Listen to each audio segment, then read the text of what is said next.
Will Hubbard.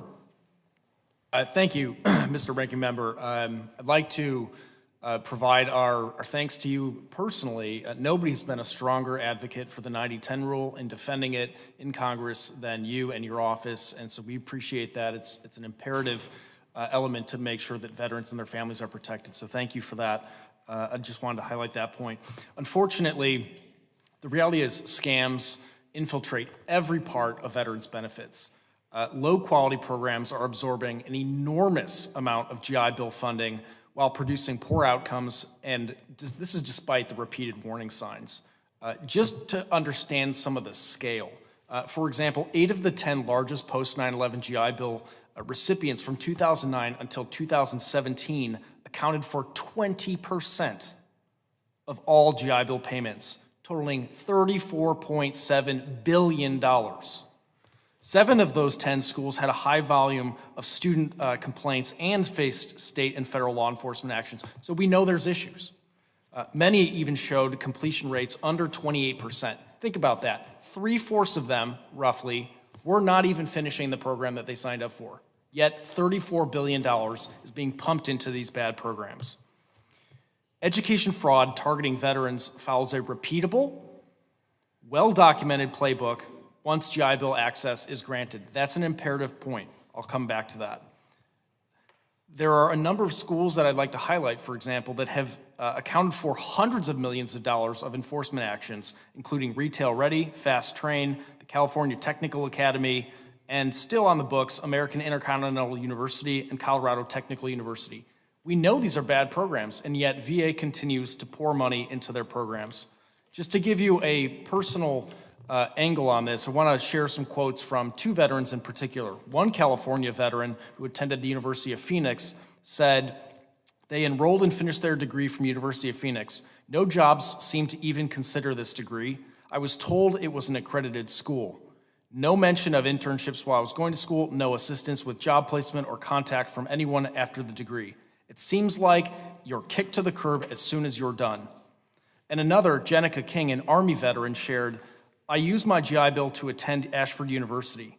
One reason I went there was they stressed that they were military friendly and that my GI Bill would cover all of my tuition. I would never have gone to Ashford if I had known that my GI Bill was not going to cover all my tuition and that Ashford is unfriendly and unhelpful to military veterans, especially those experiencing injuries. These are the words of 2 veterans who had their lives upended by this experience. Fortunately, Congress can prevent all of this harm through existing statutory changes that would protect veterans and taxpayers up front.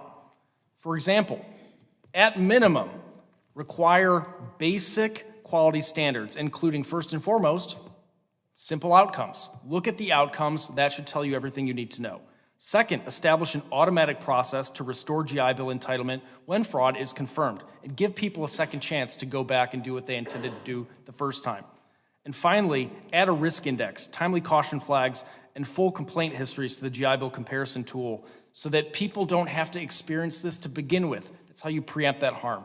I'd like to double down for the probably 5th time at this point on Rohit's point about this being a systematic issue. Going after one-off schools is not going to solve it. We have to hit the root cause, which is having stronger standards and making sure that individuals don't have to experience this problem to begin with. Thank you for having us. Thank you very much, Will, for all your work over the years on this issue. I have to say that I'm also pleased that my colleagues on the Education Workforce Committee, when we did have the majority, did work through, we waived jurisdiction so that the Education Workforce Committee could put some teeth into the 90-10 rule. Rohit, you seem to keep wanting to make sure to double down on the fact that we also need to make sure that the VA is also pulling its weight when it comes to overseeing some of this. I think we've all been pushing for that. And I don't have a lot of faith in this VA to do it, but I think it's important to lay the groundwork for there to be a VA that actually is caring about all this money that is going out. I think we experience many people coming to us saying, I use my GI Bill, it's all to waste. I now have to start again. I'm taking out now all these student loans. There's a sense of sort of real robbery that people feel, and the worst part about it is that some people internalize it as, they always told me I was too dumb to go to college.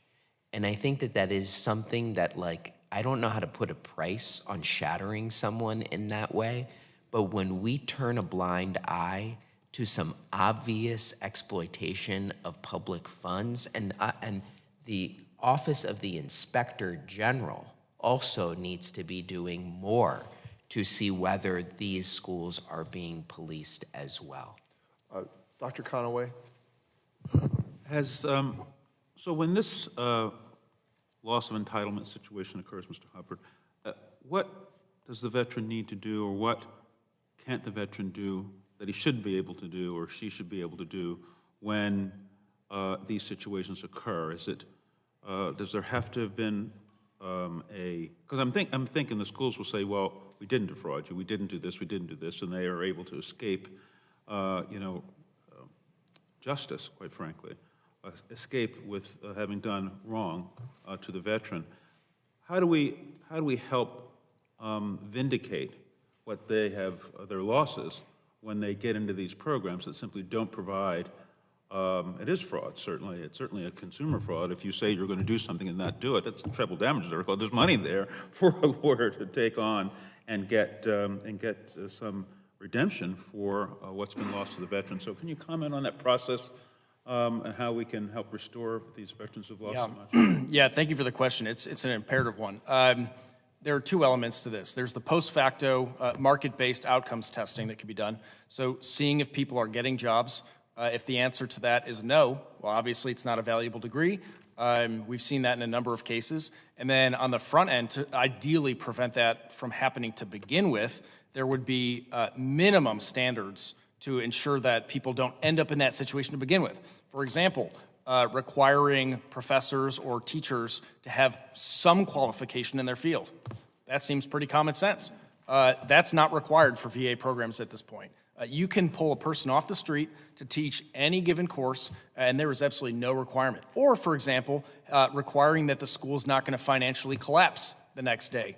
There's no requirement for that. A school could literally take in GI Bill dollars and then 2 weeks later close up shop, and there's no recourse whatsoever. So those are some basic, there are some basic standards that could be put into place to prevent this from happening to begin with. But to Rohit's point, I actually want to make another element to this, because we hear from a lot of students that are basically at the end of their rope, who have gotten to the point where they're like, I just need help to get out from under this mountain of debt. My GI Bill is gone. I have student loans. What do I do? And there's some degree of embarrassment. Like, how did I fall for this? There's an important thing to realize. These are professional scammers. These are experts at being psychologically manipulating to the most vulnerable people in the most vulnerable points in their life.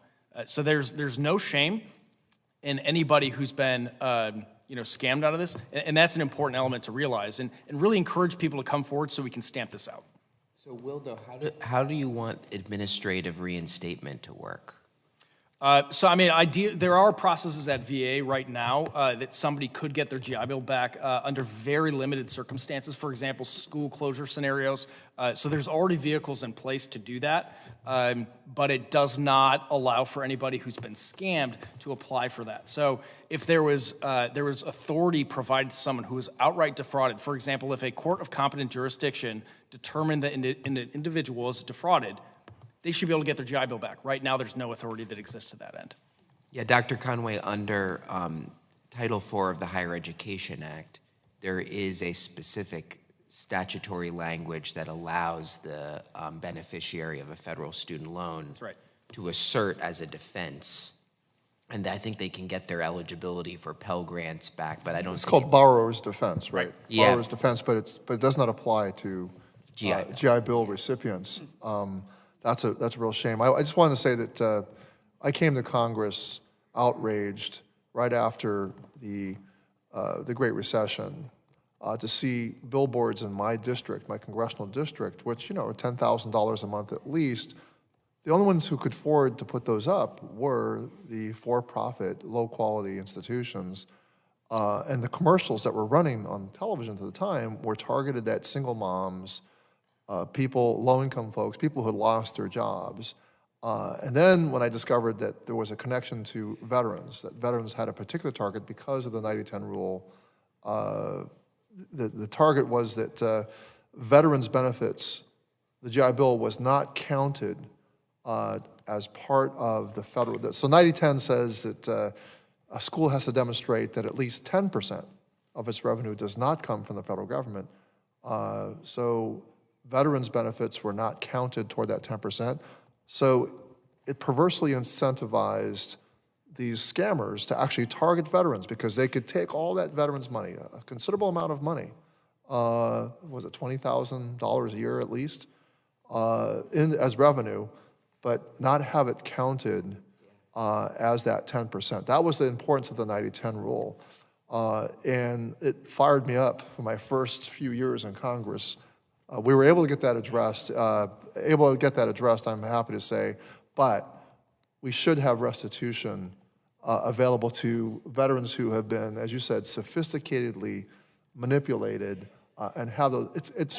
If Americans knew that people who put their lives on the line for this country, and you think about who goes into the military, first time, people who've not had access to college or university, and to see them scammed this way, Americans would be completely outraged if they knew the whole story.